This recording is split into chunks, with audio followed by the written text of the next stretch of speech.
I'd like to start off with Bob Duffy, who's head of our planning division. Bob?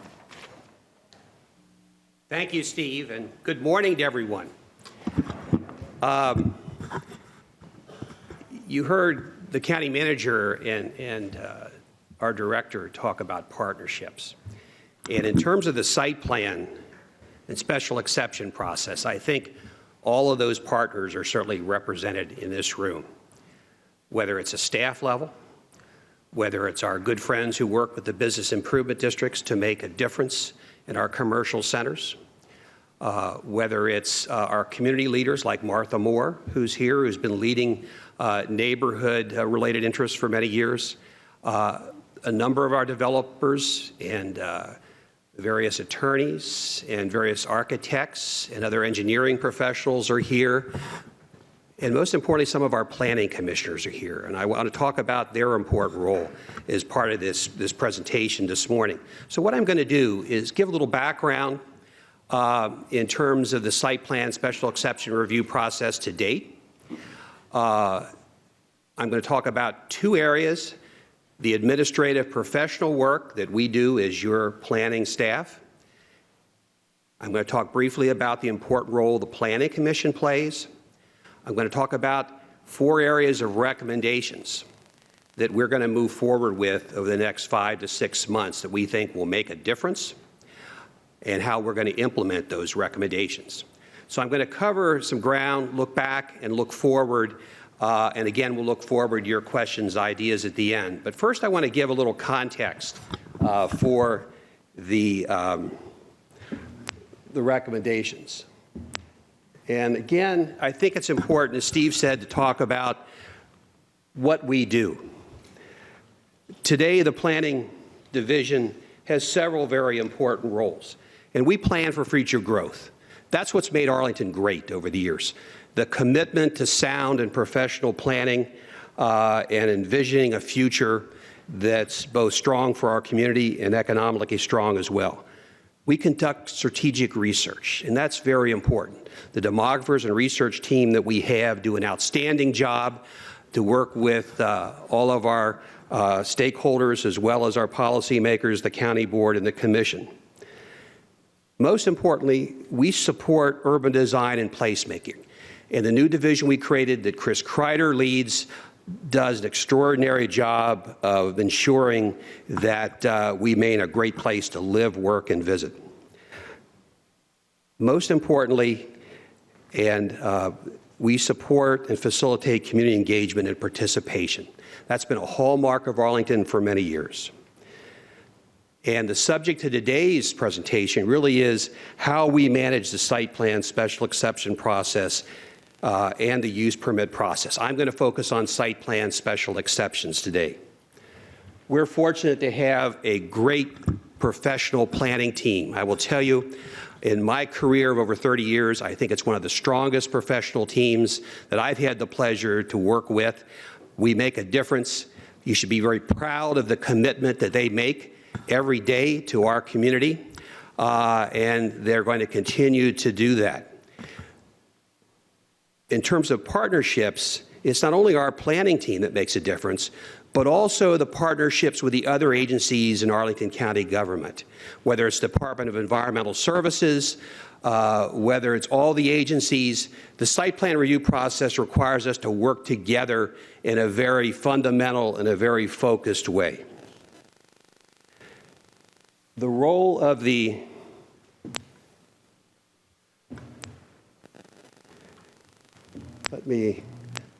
can someone help with the slides? Yeah, I want to go back. I want to talk about the Planning Commission because, again, there are two very important central players. There's currently our staff, but the Planning Commission, the citizen planners that, in their volunteer capacity, spend a considerable amount of time and focus on ensuring the future of Arlington is a great community. And they have a very important role in the site plan review process, and we'll talk about that role moving forward. Next slide. Just some context, I think, for the site plan review process. Again, over 40 years of really sound and proactive planning and effective review of development proposal that's been consistent with our county's commitment to smart growth and transit-oriented development. That commitment has really been focused on how we manage that site plan review process. And it's really been instrumental in guiding the growth that makes Arlington a better community. And again, a great deal of that site plan and special exception review occurs in 11% of our county's area in those transit corridors. The other hallmark in terms of how successful we've been is how we engage the community. And I'm going to stress that a lot. Our site plan review process is successful because how we engage the community, work with the Planning Commission. Now, technically, the tool that underpins our site plan special exception process is the incentive zoning that's enabled by the Commonwealth of Virginia. It specifically enables our county to consider applications for growth and development, consider bonuses that help implement county policies, and ensure that those bonuses and activity adhere to our adopted general land use plan and sector plans as well. And again, for well over 40 years, we've been engaged in implementing our plans through the site plan special exception process. But it's important that we always take a stance to step back and look at how we perform, what our business's process are. And I think the last time the Planning Commission did that was about 10 years ago. As you'll see in a moment with a slide I have that lays out the process, I think we've been involved with the same administrative review processes for probably about 2 decades or more. And it's time that we always take a step back and take a close look at that. And we heard that that's important for many of you in the community and many of you here today, and that we should provide greater consistency and clarity in that site plan process. We should determine whether there are alternative ways to conduct some of that review, and we'll talk about that, but still promote high-quality redevelopment. Our site plan review process needs to continue to be thorough, but it needs to be focused, and we can do better, and we'll lay out some ways in which we'll do that this morning. This is the process today. It really, in a summary form, involves 5 phases. A phase that addresses preliminary submissions. It leads to the acceptance of the site plan by the county manager and the beginning of the formal site plan review process with the Planning Commission and the public. Into that process and into the public hearing process is phase 4, and then there's the post-approval process. We've looked at our process at a staff level. We've looked at this process over the last 5 or 6 years, and we've looked at about 30 different site plans to determine how we performed and some areas that we need to focus on. And there are a number of particular areas that are findings, I think, that we reached, and that if you look at the time periods involved with processing site plan special exception applications, when the site plan has been formally filed to the day that's approved by the county board, on average, that's about 306 days. And it doesn't need to be that long for all of the site plans and applications that come forward. We can do better. So we need to start and look at those time periods, and we've got some recommendations we think that'll help with that. We need to continue to reduce and focus, particularly in phase 1 and phase 2, how we can further reduce and focus the upfront preliminary submission and check-in. While there's a formal process set out by our 4.1 administrative standards, and there's some time periods of submission requirements, one size doesn't fit all. And we think we need to define and redefine what some of those submission requirements will be. I talked earlier about the importance of interdepartmental coordination. And today, after we complete, which on average is about 112 days of internal review, where we make a determination that the application is basically consistent in terms of the basic submission requirements, we need to introduce the interdepartmental review process earlier into that process and be able to provide some reporting to the applicant and the community in terms of how that application conforms, not only to the zoning ordinance, but also to a number of our approved and adopted plans, and identify specific areas where we can focus over the coming weeks and months on reaching a final recommendation on a site plan. We have had an informal process of concept review for a number of years, and we've done it somewhat differently with each application. And I think where we've been successful is when an applicant comes forward and they've got a very preliminary submission with plans, elevations, and material that helps us understand what the use program and development program is, its relationship to the surrounding built environment and context, and so that we and other departments can give them a good read on how to move forward before they invest hundreds of thousands of dollars in a final package of plans and improvements. We're going to implement that and formalize that. We'll talk more about that. Today, we have an intake process that moves back and forth from zoning and the planning division. And there are a number of days, almost a month sometimes, involved in just that administrative review period and transmittal period. We're going to centralize and revise that period.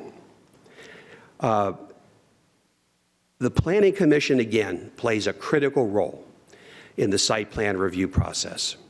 And it's important that we work closely with the Commission, and we're going to be working with the Chair of the Site Plan Review Committee and the Chair of the Planning Commission, Chris Fornash is here today, to work with them to begin to make some improvements and revisions to their manual on how the site plan review process is conducted, facilitated, and reported back to the full Planning Commission. I think there are a number of areas that we can improve there, and we've had discussions certainly with the community and the Planning Commission about that. Also, again, I'm going to stress timely community engagement. At the front end, during the review process, and the back end, we need to be able to continue to engage the Arlington community. And lastly, sometimes overlooked, after the site plan process is completed, there are some things that we can do to improve how to ensure that during the construction phase, during the early parts of the post-approval process, that we have some greater administrative approval authority to ensure that development and the construction implementation phase moves quicker. So those are a number of the findings, and I think conclusions we've reached, and I'd like to go through 4 recommendations that relate, again, to the concept review, focused and shorter review periods, revising site plan conditions, and again, the Planning Commission site plan review process. So if you look at this slide behind me, it takes those 4 areas and takes that larger process and tries to boil it down to what I think is a very simple, clear, and complete approach that we need to take in the future in reviewing site plans. We need to introduce the concept submission review and report. We need to better define how we link that to the actual formal site plan application, how we might develop a reporting process, again, to facilitate the interdepartmental review to make that happen. Then to engage with the Planning Commission's site plan review process in a very focused way, get the application to the county board and the Planning Commission for their hearings, and then make sure that we carry on and continue to work with the applicant during the permitting construction phase. And again, it's going to require us to consider how we accept and classify major site plans and how we think about minor site plans and site plan amendments. Today, there's no classification for a minor site plan, but there are a number of applications that have gone through the process in a very thorough but focused and limited time frame, and we need to do more of that. But lastly, on the right, again, I'm going to stress the need for continue to provide the community with information and engagement throughout this new process. So next slide. So in terms of concept review, we need to revise submission requirements. Again, that's an administrative task that we're actually in the process of doing. We need to consolidate administration, classification, and acceptance, and again, have an early focus on interdepartmental review and produce a report that really helps the applicant to inform their final or formal site plan application. Next slide. Again, formalizing that review will take some effort in terms of revising our administrative regulations in the 4.1 site plan review process. And to do that, the submission is going to take a number of forms in terms of concept level drawings that we found very successful in providing this level of review early on in the process. Next slide. Consolidate our administrative classification acceptance project. We're going to begin to manage the intake process. We're going to transfer that from the zoning division to the planning division. And we're going to have our director begin to formally accept the completed site plan applications. So we'll be consolidating that work and that process in one location. Next slide. This, I think, is most critical. There has to be an earlier focus on interdepartmental review.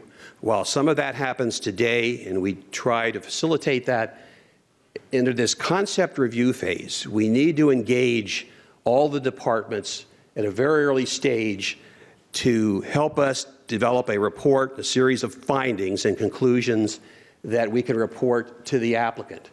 And we can develop a report that will not only deal with basically is the application complete, but what are some of the key findings related to land use, to zoning, transportation, site and building design, and the building code. Next slide. Again, this report, I think, was very important. We've done this in various forms over the last 3 years in form of a letter, but I think we need to make a more formal approach to this, again, that'll provide the basis for revisions prior to final site plan submission, and again, help focus on the agenda for the formal site plan review process itself. Next slide.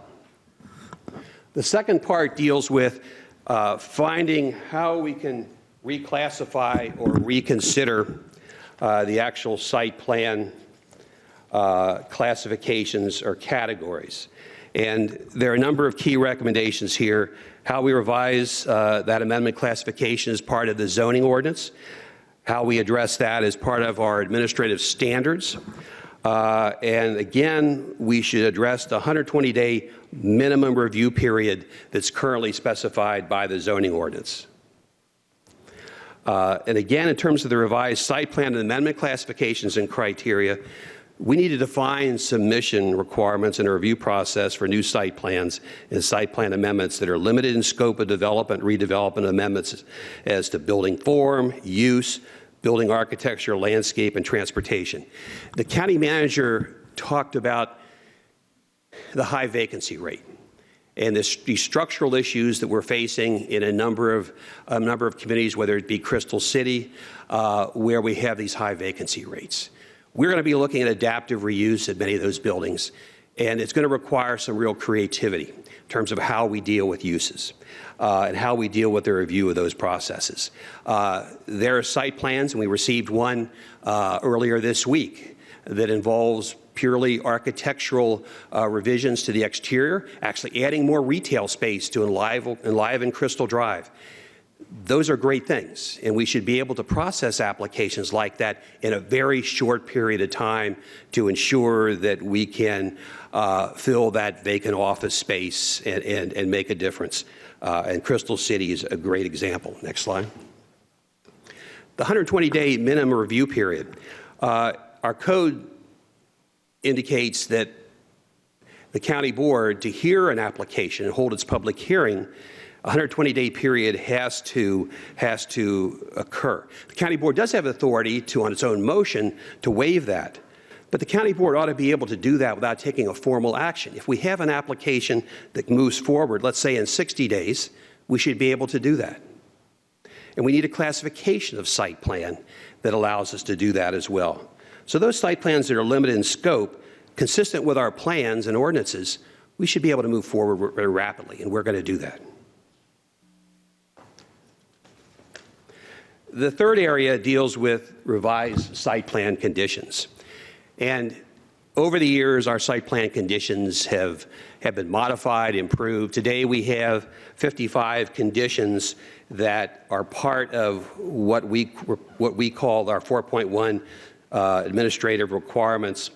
And when you review those conditions, and we just completed a very extensive review this last year of those conditions, most of them really deal with performance and procedure and when certain actions occur as permitting, with conjunction with various permitting levels.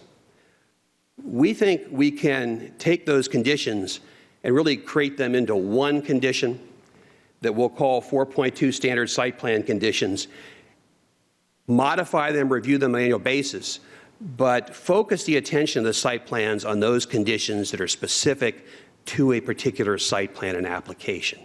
And that's something we can do, and we're in the process of preparing those recommendations. Another area in terms of the conditions that we found that gets very complicated is during construction. You know, I'll take Central Place, for example, working with JBG and the great investment they're making in Roslyn. During that very complex development of those twin towers, the excavation work, the utility work, it's very complex, and neither the developer or the county can anticipate how that might relate to various conditions they would uncover, how it relates to easements and vacations that are related to utilities and the road network. We need to have greater authority to modify those in an administrative capacity post-adoption of the site plan review process. We're working with the county attorney to make that happen by the end of the year. This is very important. We've heard from the development community this is something that will save time, certainly saves money, and something we should be able to do. And we've done it effectively. We just need to be able to do it quicker. 45 or 60 days can't lapse before we have the ability to make some of those changes. And I think those conditions and revisions will make a difference. So again, we're going to convert the 4.1 standard site plan conditions into a more administrative set of conditions. We're going to introduce new site plan conditions, enable administrative amendments. Next slide. During construction, and also deals with easements, encroachments, and utilities. And so to the final, in some ways, maybe one of the most important phases of the site plan review process, and that's the important role that our citizens planners play on the Planning Commission and through the Site Plan Review Committee. A lot of what I presented this morning, some of the impetus for that really grew out of a lot of conversations we had with the Site Plan Review Working Group that met more than a year or so ago, and follow-up conversations with the Planning Commission, the Site Plan Review Committee itself. And there are a number of areas that we're committed to working with the chairman of the Planning Commission, the chair of the Site Plan Review Committee during the balance of this year to ensure that their manual and their approaches and their agendas and training for the Planning Commission, that we can make a difference. And again, we think there's an opportunity for the Site Plan Review Committee to introduce an optional concept review that may tie in with the concept review phase that we're proposing this morning. How they're scheduling meetings. Clear and consistent submission requirements. We're going to work on that in parallel with our own internal administrative requirements. Shorter site plan review process. It's back to how we classify the site plans. The composition of the Site Plan Review Committee is very important because it's one of the major ways in which we engage and involve the community. Restructuring the meeting agenda so we can move forward in the site plan review process, not get caught up in single issues that we may not be able to resolve in the Site Plan Review Committee process, but move through an agenda in an orderly and complete process. The Site Plan Review Committee chair, she or he play a critical role in working with staff and reporting back to the Planning Commission. And again, that report to the Planning Commission, how it can help assist the Commission in reaching proper conclusions and recommendations and advice to the County Board is really going to be important. The report that the Planning Commission provides to the County Board is also important. It's a report to the community in many ways, and the format of that is going to make a difference. And finally, we need to continue to ensure that we provide our Planning Commission with the proper support training, and resources, and we're going to be committed to doing that.